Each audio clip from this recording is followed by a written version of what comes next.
Isang buwan na lang, Pasko na! Ready na ba ang tindahan nyo sa Holiday Rush? Ako si Jenny Buendia ng Kate & Claire Grocery Store. Dating supervisor ng supermarket, naging online seller, ngayon grocery store owner na.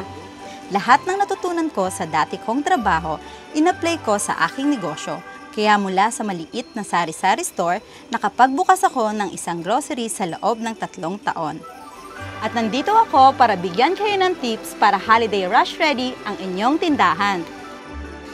Una, September pa lang, nag-stock nga ako ng mabebentang items para sa Pasko.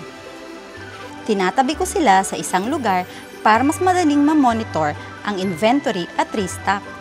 Siguraduhin na kompleto ang stocks ng tindahan, kaya importante na may grocery supplier tayong maaasahan tulad ng Soy Sing. Pangalawa, naglalaan ako ng display area ng pamaskong items na swak sa handaan para madaling makita ng customers.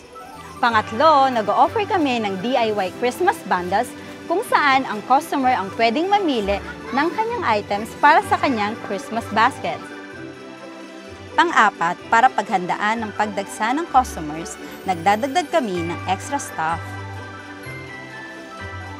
Tumatanggap din kami ng free orders para diretso pick up na lang. Ngayong Pasko, dapat handa ang tindahan mo. Maayos sa serbisyo para masaya ang bawat suki.